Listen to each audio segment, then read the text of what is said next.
my gosh, so it's been such an experience, a roller coaster being a creator on YouTube.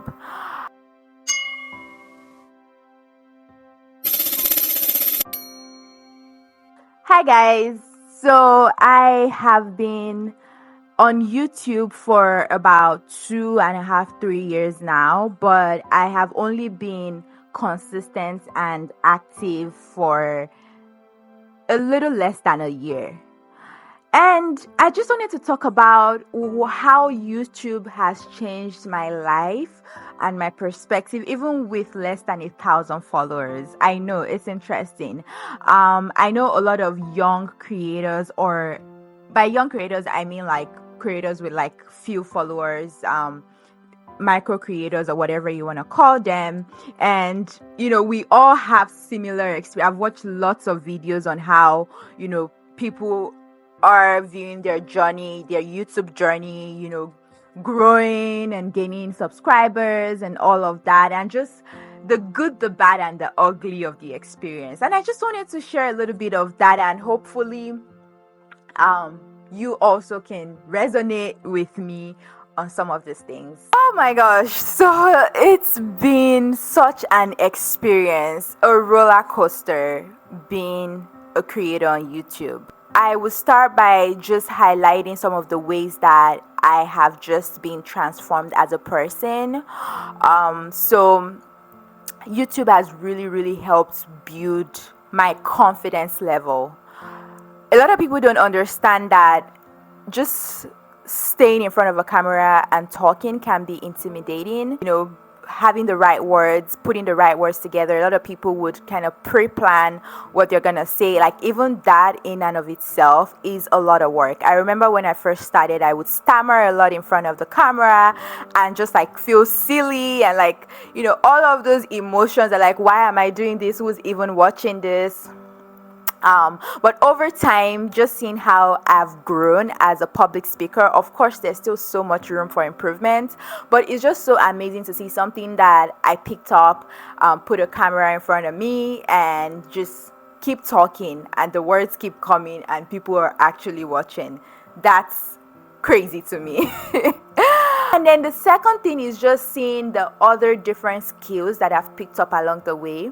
Like, I am a video editor, I'm a digital template creative editor, making your thumbnails, and just kind of like being a web designer, learning to edit videos, and even like direction, coming up with concepts of videos, just overall how being a YouTube creator fuels your creative juices. Like, you're stretching so many muscles that you don't even realize. Like, a lot of things, that kudos to my fellow creators. Like, you guys are doing the damn thing. It's actually crazy how much work goes into creating one video. Like, you need to plan ahead, identify what you want to talk about, have a script, and then you record the video. If you're a fashion content creator, you have to try on clothes, and you're just kind of have like, you have to do a lot of research. If you're going to talk about a specific topic, you want to make sure that you fully understand what you're talking about. And it's just a lot. Oh my goodness, we are doing the damn thing. So I just want to encourage everybody, every young YouTuber watching this, that even if it might not seem that way, like, you are building up yourself in so many different areas that come in handy even in other situations in your life. Like, I found that like I'm able to quickly like catch things, like even at work, outside of being a YouTuber, there are things that being a YouTuber has taught me, that's helped me sharpen some of those skills at work, and I'm able to use those skills. Like, I have more attention to details and able to pick up like little things, being able to properly like be creative with my work. I feel like YouTube has helped me with that, and I owe it to YouTube. Hi, my name is Moyo, and if you're still here and still watching, I am glad that you have stopped by. I share all things fashion and lifestyle on this channel, and I hope that you will stick around by subscribing. Let's get back to it. And just switching gears a little bit to the not so great part. And, I have gotten really close to quitting so many times because it just seems like a lot of times you put in so much work and there's so many things just working against you, like the algorithm, for example. And like just because YouTube has become so saturated, and not saturated in the sense, I feel like I personally believe that there's room for everybody and everyone brings their own uniqueness to their um content creation, but I also feel like it takes a lot to actually get noticed and to have an audience that you interact with, that you connect with. So I feel like that's been one of my biggest challenges. But also, a lot of people that have grown and have been successful will tell you that consistency is very important. It wasn't an overnight thing for most people. They have to keep going, keep improving, keep iterating, and just, getting better and better at these things. And it's very easy to sit down and say that, but it's hard. It's really, really hard. Like, as human beings, our brains work on reward mechanism. We want to see little rewards, and that kind of encourages us to keep going.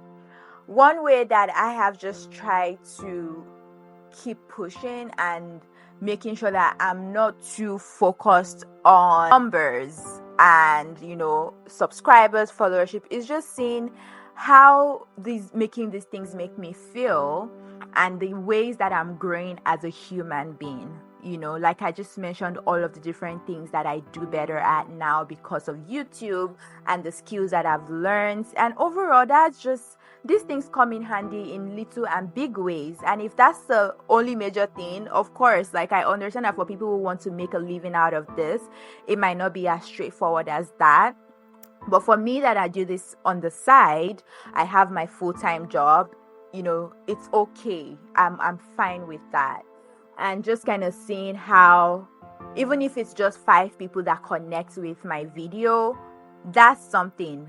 People always, in this day of social media, we've become so desensitized to huge numbers that, like, when you put it into perspective, imagine going to speak in front of 30 people and you are interacting with those 30 people.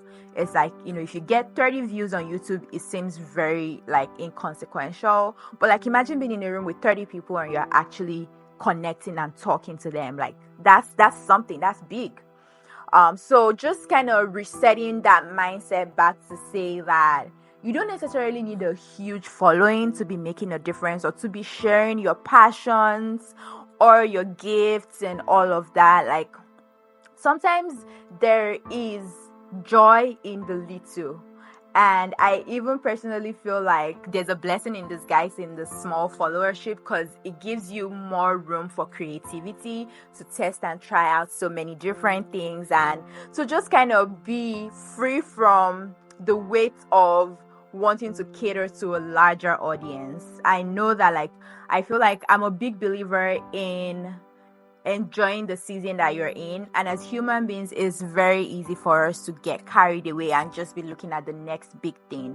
But like, I think we should stop to smell the flowers more often and look at the benefits of the season we're in. So for example, having smaller followers just allows you to connect more with those people. You're able to interact more with your audience. You're able to test and try different things and actually just do things that make you happy, like record videos that make you happy and not necessarily what your large audience wants. Having said all of that, I also think there is great value in knowing when to quit, especially for myself. So I have given myself a timeline. If I don't see a reasonable level, like I set like a bar for where I want to be by the end of this year. And if I don't see that, I probably will not be putting as much work into YouTube as I do right now, just because I also believe that if it stops being fun, if it stops being exciting, then it's not for me, or at least maybe I need to take a break from it.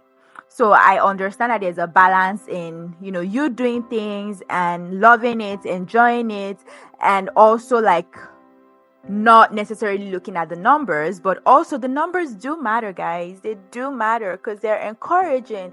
They help you know that people are listening, people are watching, and people are interested in what you're doing. They want you to do more. You're building a community and all of that good stuff. So it does matter in a way, but I guess it's just a balance of not fixating too much on those things while still having fun. So I think a great skill in life is knowing when to quit. I don't believe that you should never quit anything and you just keep going. Like if it stops being productive, if it stops being helpful, then maybe you need to redirect your energy and attention to something else. Finally, I don't regret being a YouTuber, a small YouTuber. I feel like I've learned a lot, I've grown a lot, and I definitely love the opportunity to be able to build something, create something out of nothing, like start from scratch and then watch myself grow. Like I've seen so much improvement in like my editing skills and just like, my confidence in front of the camera, my video quality. All of those things bring me joy. And those are the little things that I feel like you can tap into to just be excited about and be grateful for. So I definitely appreciate that opportunity. And I hope that just encouraging every small YouTuber out there, I hope that you continue to give yourself grace. You continue to just experience the little things and stopping to smell the flowers on your journey, on your content creation journey. Thanks for listening and thanks for sticking around. If you found it helpful, please thumbs up and I would love to have you stick around some more. I share a lot of fashion content as well as lifestyle vlogs. See you next time. Bye.